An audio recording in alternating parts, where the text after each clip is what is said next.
Before you know it. Before you know it. Before you know it. Before you know it. Before you know it. Before you know it. Before you know it.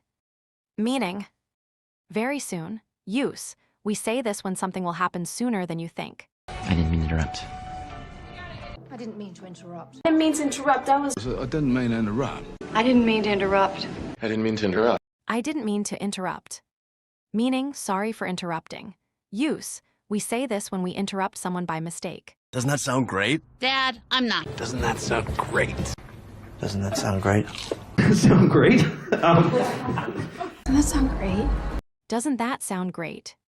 Meaning, that sounds great, right? Use. We say this to ask if someone agrees with an idea or thinks something is good. So tight. So tight. Oh, it's so tight. So tight. It's so tight. Meaning, it is too small or not comfortable. Use.